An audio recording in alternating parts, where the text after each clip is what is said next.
Hands Up Crew, to sú traja chalani, ktorí dnes prišli medzi nás. Skončili na 2. mieste v rámci majstrovstiev sveta. Venujú sa freestylu okrem iného. Aj keď ja som si myslel, že budete vyslovene len žonglovať s futbalovými loptami, ty si normálne zabrdol ešte aj do basketbalovej lopty. To máte tak nejak podelené, že vy ste chalani špecialisti na futbalový dribling, ty skôr na ten basketbalový? Presne tak. Ja sa venujem basketbalu, no a chalani futbalu a takto sme to spojili. To je dobrá fúzia toto.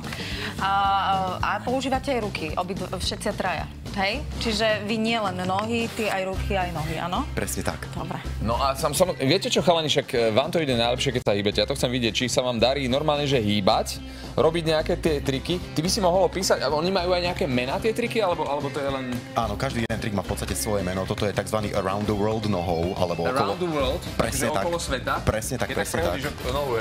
Áno, napríklad tento trik je tzv. Nextal, keď si loptu drží Marko priamo za krkom, takže každý jeden trik má svoju terminológiu.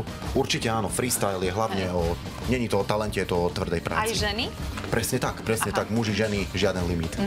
Wow, toto je, ale kedy ste začali s týmto chlapci robiť, akože nejak, ty máš koľko, budem typovať, čo má 29, 30, koľko má 25? Až toľko zase nie. To je koľko, ja neviem. Ja mám 24 ešte stále. Tak to som ti riadne teda naložil. No, Kedy si začal?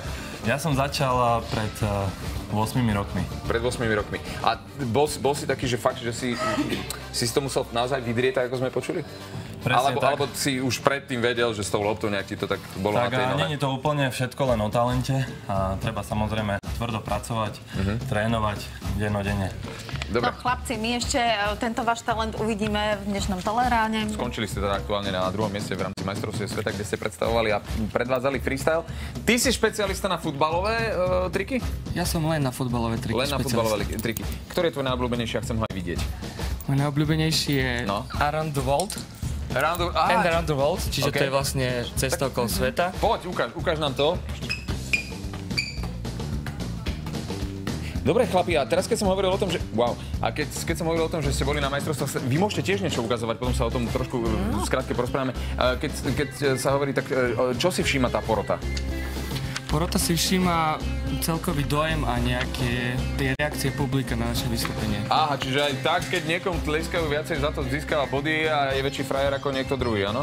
No, aj za to sa dá získať. A taktiež aj ako vieme zapojiť tých ľudí do toho vystúpenia. Nie je to len o tom, aby sa ľudia na nás pozerali, ale aby boli aj súčasťou toho vystúpenia. Aby boli súčasťou vystúpenia. No, súčasťou nášho dnešného vysielania taktiež boli diváci. Vy môžete, chlapi, pokračovať ďalej. Hands Up Crew dnes komplet celé ráno.